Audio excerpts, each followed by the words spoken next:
Shalom, Holy Blossom, and welcome to my office. I've been reaching you mostly from my dining room for 20 months, but here I am back in my office, and it's good to be here. It's really good to be here. I want to share with you two things that are on my walls in my study here at Holy Blossom Temple. And the first one is relevant this week because of Remembrance Day. Yesterday we honored those who have served in the Canadian Armed Forces, and we read aloud and will read again this Shabbat the names of the 24 fallen soldiers from Holy Blossom Temple, those who served and fell during World War I and World War II. The first framed document on my wall belonged to my grandfather, and it was on the wall in his office, in his congregation, his synagogue in Chicago. And it's come to me because the document is signed by none other than Rabbi Maurice Eisendrath, who served Holy Blossom Temple for so many years before going on to be the president of the Union of American Hebrew Congregations. And it was in that position that he sent documents just like this one to many others who, like my grandfather, served as chaplains in the American Armed Services throughout World War II. And at the very top of the document, it is written, Anshe Chayil Yirei Elohim, men of valor such as fear God. This is a quote from the book of Exodus, when Jethro, the father-in-law of Moses, gave Moses some advice about how to seek out leaders from among the Israelites. There it is written, you shall also seek out from among all the people capable, valiant men, Anshe Chayil Yirei Elohim, who revere God or fear God, trustworthy men who spurn ill-forgotten gain. Set these over them as chiefs of thousands, hundreds, fifties, and tens. So this week in particular, I look at this document on my wall and I remember my grandfather and all that he stood for and all the good that he did to serve God and country and the Jewish people. And I look at this document and I also remember, I didn't know Rabbi Eisendrath as many of you did, but I do feel that I know him and that his leadership, his mark on this congregation is still apparent, as he was the one who brought our congregation from downtown to build this glorious campus that we enjoy today. The second document on my wall, which I turn to especially this week, is my ordination certificate. A few months ago, I shared my reflections with you after the news broke that the rabbi who ordained me was confirmed to be guilty of multiple ethical violations, specifically in his treatment of women, including minors. And since that time, Hebrew Union College, the rabbinical school of the Reform movement, and the CCAR, the Central Conference of American Rabbis, which is the professional umbrella organization for all Reform rabbis in North America and beyond, and finally the URJ, the Union for Reform Judaism, all three of these Reform organizations have committed to undergo thorough and professional and independent investigations, and they have. And this week, the first report of those three reports was released. It came from Hebrew Union College, Jewish Institute of Religion, and they found, after multiple interviews and expansive research into the records of the College Institute, that it is validated and confirmed that there has been a culture of harassment spanning 5 decades. And the story is now all over the Jewish press. Hebrew Union College made the report public. That was transparency was a commitment that they made, and they stood by that promise. So I've been staring at my smicha document all week. It hangs over my desk, and I know many rabbis across North America are now doing the same. In addition to 4 signatures on this document, which are the signatures of 4 men who were named in the report, who were singled out in the report from HUC. There's another blemish on this document, and I've never spoken about it before, but I figure now's the time. Later this year, in June, we will celebrate 50 years since the ordination of Sally Priesand, who came to be with us last year. Sally, Rabbi Priesand, is the first woman to be ordained by Hebrew Union College as a rabbi. And so that 50th anniversary will be a significant milestone in the history of Reform Judaism.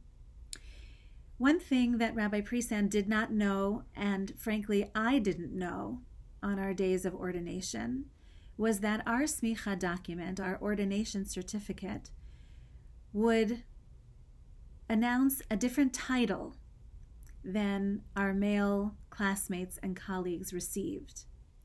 So my document, and you can see below, the large Hebrew letters there say Rav Umora, which mean rabbi and teacher.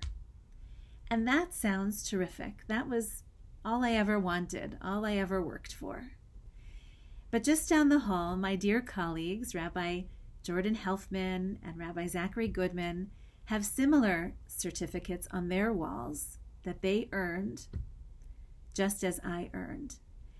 And the large letters on their documents say, not Rav Umoreh, rabbi and teacher, but rather Moratenu Harav, our teacher, the rabbi.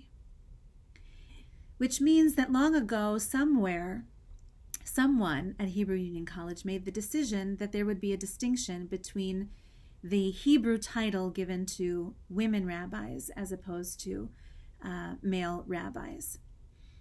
And that decision that was made 50 years ago was affirmed and reaffirmed and reaffirmed over and over and over again on all 4 campuses of Hebrew Union College over decades.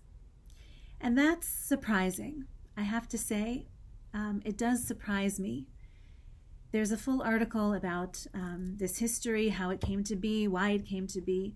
And the question now is, what do we do about it? It was included in the report that was just released by the independent lawyers, the expert lawyers who studied the culture of sexual harassment at Hebrew Union College. They said this is a problem, that this document, it seems to be a problem, and it should be looked into. That was a recommendation in the report. So my 25th anniversary as a rabbi is coming up a year from this June, so that will be June 2023.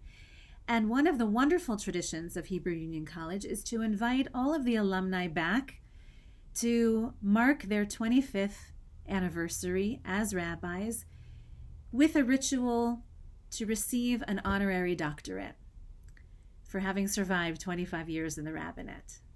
And I look forward to that day of celebration with my classmates, with my teachers, with my colleagues. And one of the questions that we're asking is, what more should that ritual, that day of celebration, include? Should we ask for a new smicha document that will be given to us so that we all can enjoy the title Moratenu Harav? And should we receive a new document that does not include the names of the men who were found to be perpetrators of sexual harassment and other ethical breaches at Hebrew Union College? And if we did receive such cleaned up, washed up documents, what should we do with them? Should I frame it and put it on the wall next to the original? Should I put it on top of or underneath the original in one frame so that it's like a tell, an archaeological tell of the layers of learning throughout the decades? Should I take this document off the wall altogether? Or should I keep it there and look at it and see the flaws and remember how we have grown since then?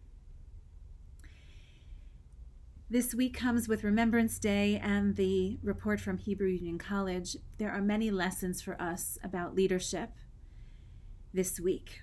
What does it mean to be a person who reveres God, who walks through the world always aware that there is a God on high, God who watches, God who sees, God who remembers, God who judges, God who makes way for teshuvah, God who provides endless opportunities for human beings of flesh and blood to change and to grow and to learn and to earn forgiveness. So let me conclude with the wise wisdom of Jethro. To seek out from among all the people capable, valiant human beings who revere God, trustworthy people who spurn ill-gotten gain. Set these over the people as chiefs of thousands, of hundreds, of fifties, and tens. And then Jethro ends with a promise. If you do this, as God so commands you to do, you will be able to bear up, and all these people too, will go home unwearied. Ken Yehi Ratzon. So may it be for us in our own time. Shabbat Shalom, everyone.